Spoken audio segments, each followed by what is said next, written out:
तो दोस्तों इस वीडियो में हम नेक्स्ट एपिसोड के प्रीव्यू को एक्सप्लेन करने वाले हैं। नेक्स्ट एपिसोड में हमें वांग का एक बहुत ही ज्यादा गुस्से वाला अवतार देखने मिलेगा, क्योंकि वो बहुत ज्यादा एक खास चीज के लिए भड़कने वाला है। वो क्या होगा इस वीडियो में हम वही जानने की कोशिश करेंगे। तो जैसा कि अभी तक हमने देखा था, वांग कमांडर बन चुका था, इस वजह से उसको मिलिट्री कैंप के अंदर ले जाया जाता है। लेकिन एक डेप्यूटी कमांडर था जिसका नाम सीमा था, वो बिल्कुल भी खुश नहीं था वांग के कमांडर बनने से, क्योंकि कमांडर की पोजीशन उसको मिलने वाली थी, लेकिन उसकी पोजीशन मिल चुकी थी वांग को। तो अब वो किसी भी तरह से वांग को रास्ते से हटाना चाहता था ताकि वो कमांडर वाली पोजीशन खुद हासिल कर सके। लेकिन वांग ने अपनी पावर का इस्तेमाल करते हुए उसकी वाट लगा कर रख दिया था, जिस वजह से सीमा समझ जाता है कि वो वांग के मुकाबले का बिल्कुल भी नहीं है और उसकी इज्जत का सबके सामने कबाड़ा हो चुका था। तो अब प्रीव्यू के हिसाब से वो जो ब्लड एंसेस्टर की बेटी जिगजिन वो कुछ खास काम कर रही होती, लेकिन कई बार कोशिश करने के बाद भी वो हर बार फेल होते जा रही थी। तो उसको सिर्फ एक ही आइडिया लगता है कि हमारे इस एंशिएंट डिमन सिटी के अंदर सिर्फ एक वांगलिन ही ऐसा बंदा है जो कि इन्फेंट ट्रांसफॉर्मेशन लेवल के मिड स्टेज पे है और वो अपना लेट स्टेज भी ब्रेक थ्रू करने वाला है। तो जो काम मैं करना चाहती हूँ उसके लिए सिर्फ वही बंदा मुझे परफेक्ट लगता है। अगर वो मेरा साथ देने के लिए तैयार हो जाता है ना, तो मैं अपना ये काम पूरा कर लूंगी और मुझे ये काम किसी भी हालत में पूरा करना है। पर शर्त यही है कि पहले इससे वांग को मनाना होगा कि वो मेरा साथ देने के लिए तैयार हो जाए। वो वांग को इनविटेशन भी भेजती है कि वो उससे मिलने के लिए आए माउंटेन के ऊपर, जहाँ पर वो उसका इंतजार करेगी। पर वांग आराम से अपना कल्टिवेशन करने के लिए अपने ही टेंट के अंदर बैठा हुआ था। वो अपनी पावर को इंक्रीज कर रहा था और उसको पता भी चलता है कि उस जिगजिन ने उसको इन्विटेशन भेजा है, लेकिन वांग जाता नहीं। आखिर क्यों वो जाएगा? अगर जिगजिन को उससे काम है तो उसको मिलने आना चाहिए ना, वो थोड़ी ना उठकर जाने वाला है। इस वजह से वो सीधा उसका इनविटेशन इग्नोर मार देता है, जिस वजह से जिगजिन भड़क चुकी थी और वो सीधा चली जाती है उसी कैंप के पास जहाँ पर वांग मौजूद है। कई सारे सिपाही वगैरह और 13 और हु पाओ जो थे वो उसको रोकने की कोशिश करते कि आखिर तुम हो कौन और तुम अंदर जाने की कोशिश क्यों कर रही हो, तुम अंदर नहीं जा सकती। लेकिन जिगजिन ज्यादा स्ट्रॉन्ग थी, उसके सामने उन दोनों का टिक पाना बिल्कुल नामुमकिन था। तो वो आसानी के साथ उनको रास्ते से हटाते हुए सीधा उस टेंट के अंदर जा चुकी थी जहाँ पर वांग होता है। यहाँ पर आने के बाद वो वांग से कहने लग जाती कि मैंने तुम्हें बुलाया था, लेकिन आखिर तुम आए क्यों नहीं? मुझे तुमसे बहुत जरूरी बात करनी थी जो कि तुम्हारे फायदे की भी हो सकती है। तो वांग कहता है कि फायदा तुम्हारा होगा और यहाँ पर मैं तुमसे मिलने के लिए जाऊँ, ऐसा थोड़ी ना होगा। तुम्हें मुझसे बात करनी थी तो तुम्हें यहाँ पर आना चाहिए था। तो जिगजिन कहती कि हाँ, बात तो तुम्हारी सही है, मुझसे गलती हो गई, लेकिन अब जब मैं यहाँ पर आ गई हूँ ना, तो तुम्हारे फायदे की चीज बताती हूँ मैं। देखो, एक फॉर्मेशन है जिसको मैं बहुत टाइम से तोड़ने की कोशिश कर रही हूँ, लेकिन वो फॉर्मेशन टूट ही नहीं रहा। चाहे मैं कितनी भी कोशिश क्यों ना कर लूँ, वो फॉर्मेशन नहीं टूटता है। तो मुझे क्या लगता है कि अगर तुम मेरा साथ दो ना, तो वो फॉर्मेशन टूट जाएगा। वो फॉर्मेशन एक ऐसे खास जगह पर जाने का रास्ता है ना, जिसको हम इमॉर्टल पैलेस भी कह सकते हैं। इस एंशिएंट डिमन सिटी के अंदर एक ऐसा इमॉर्टल पैलेस मौजूद है जिसके अंदर ट्रेजर का अंबार लगा हुआ है। इतने कमाल के ट्रेजर वहाँ मौजूद है ना, जिसका हिसाब भी नहीं लगाया जा सकता। अगर एक बार कोई वहाँ पहुंच जाए तो उसको ऐसी ऐसी चीजें मिलेंगी जिनसे वो अपना ब्रेक थ्रू भी कर सकता है, और ट्रेजर तो वहाँ पर उसकी कमी ही नहीं है। इसलिए मैं वहाँ पर जाना चाहती हूँ, लेकिन वहाँ जाने का जो फॉर्मेशन है मुझसे वो टूट ही नहीं रहा। मैंने कई बार कोशिश कर ली है, लेकिन मैं वहाँ पर नहीं जा पा रही। तो इसीलिए मैं तुमसे सोच रही थी कि अगर तुम मेरी हेल्प करते हो तो मैं उस फॉर्मेशन को तोड़ पाऊंगी। ये सुनकर वांग कहने लग जाता है कि अगर मैं वो फॉर्मेशन तोड़ूं और तुम्हारा साथ दूं तो इससे मुझे क्या मिलेगा, मेरा कौन सा फायदा होता हुआ नजर आ रहा है, आखिर मैं तुम्हारा साथ क्यों दूं? तो जिगजिन कहती कि मैं तुम्हारे फायदे के लिए इसलिए कह रही थी कि अगर तुम मेरा साथ दे दो ना, तो मैं तुम्हें बहुत सारे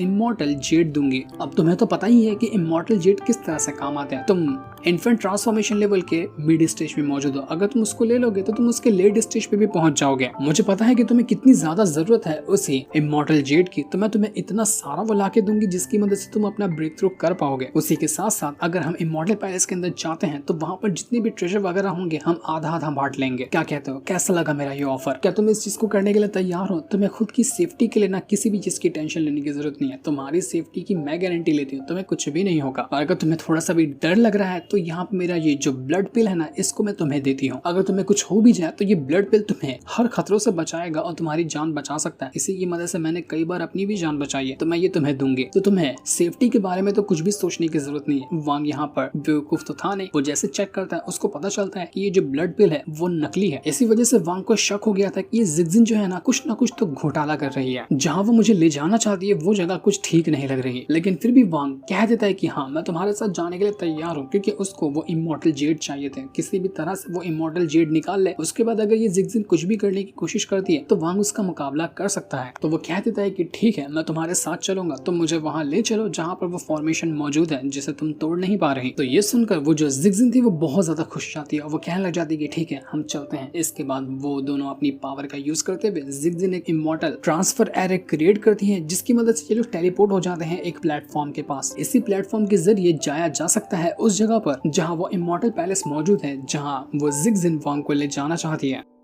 अब यहाँ पर आने के बाद वांग बिल्कुल हैरान रह चुका था, क्योंकि ये जगह बिल्कुल अजीब सी और काफी मिस्टीरियस लग रही थी। उसको शक तो पहले से था इस जिगजिन के ऊपर कि कुछ ना कुछ तो गड़बड़ी करने वाली है, इसलिए वो जितनी भी वो बात कहती जिगजिन उसकी हर बातों पे ध्यान देता और उससे 2 कदम आगे ही चलने की कोशिश कर रहा था, ताकि वो बिना मतलब की किसी मुसीबत में ना पड़ जाए। जिगजिन जो थी वो वांग को बता रही होती कि यहाँ पर ना फॉर्मेशन जो है उसके करीब करीब 3 लेवल है, हमें 3 तरह के स्टेप को पार करना होगा, तभी हम जाकर उस इमॉर्टल पैलेस के अंदर एंट्री मार सकते हैं, उसके अलावा दूसरा ऑप्शन नहीं है। तो अगर तुम चाहो तो पहला वाला जो लेवल होगा उस फॉर्मेशन का उसको मैं ब्रेक कर दूंगी और आगे के जो 2 लेवल होंगे फॉर्मेशन के उन्हें तुम ब्रेक कर देना, उसके बाद हम उस इमॉर्टल पैलेस के अंदर पहुंच जाएंगे। तो वांग जो था वो इस चीज के लिए तैयार हो चुका था। इसके बाद ये लोग यहाँ से आगे बढ़ना शुरू कर देते हैं। ये लोग ज्यादा दूर भी नहीं आए थे कि तभी वहाँ पर एक अजीब सा स्टैचू बाहर निकल कर आता है। ये स्टैचू बिल्कुल पत्थर का बना हुआ था और कोई मॉन्स्टर का स्टैचू लग रहा था। ये बहुत ज्यादा भड़का हुआ था क्योंकि यहाँ पर आना किसी का भी अलाउड नहीं है, तो वो अपनी पावर का यूज करते हुए सभी के ऊपर अटैक करना शुरू कर देता है। वो काफी ज्यादा स्ट्रॉन्ग लग रहा था, लेकिन प्रीव्यू में नहीं दिखाया गया कि किस तरह से वांग और जिगजिन मिलकर इस बड़े वाले स्टैचू मॉन्स्टर का मुकाबला कर दें। वो हमें एपिसोड के अंदर क्लियर तरीके से पता चलेगा, पर जो भी हो ये दिख रहा बहुत ज्यादा खतरनाक था। इसके बाद ये लोग वापस से आगे बढ़ना शुरू कर देते हैं और आगे बढ़ने के बाद उनको एक अजीब सा दरवाजा नजर आता है। जैसे ये लोग दरवाजे के पास आए थे, क्लियर तरीके से तो नहीं दिखाया गया कि ये इमॉर्टल पैलेस का ही दरवाजा था या फिर वो कोई दूसरा टेस्ट होगा आगे बढ़ने का, लेकिन दरवाजे के बाहर एक बंदा जरूर खड़ा था जो कि बहुत ज्यादा पावरफुल लग रहा था और वो बहुत ज्यादा गुस्से में भी होता है। वांग भी उसको देखकर हैरान रह चुका था, वो अटैक करने के लिए तैयार था।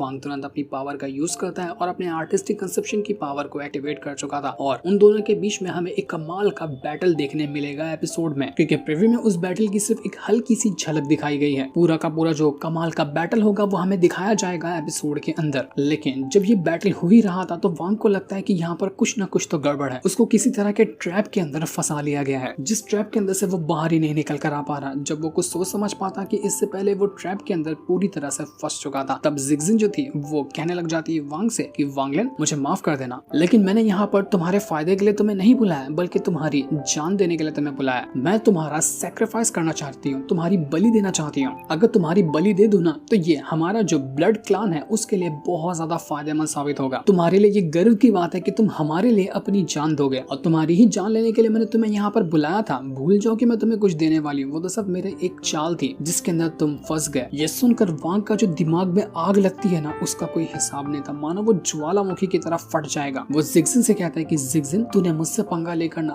वो गलती की है अपनी जिंदगी में जिसकी सजा भुगतने का भी तुझे मौका नहीं मिलेगा, पछताने का तुझे मौका नहीं मिलने वाला, मौत से भी बुरा हाल करूंगा मैं तेरा। वांग बहुत ज्यादा गुस्से में था, लेकिन अब वो क्या कर देगा जिगजिन के साथ वो हमें पता चलने वाला है एपिसोड के अंदर। वो एपिसोड बहुत ज्यादा कमाल का होने वाला है, जिस सीन को दिखाते साथ ही ये प्रीव्यू एपिसोड यहीं पर एंड हो जाता है। Thanks for watching.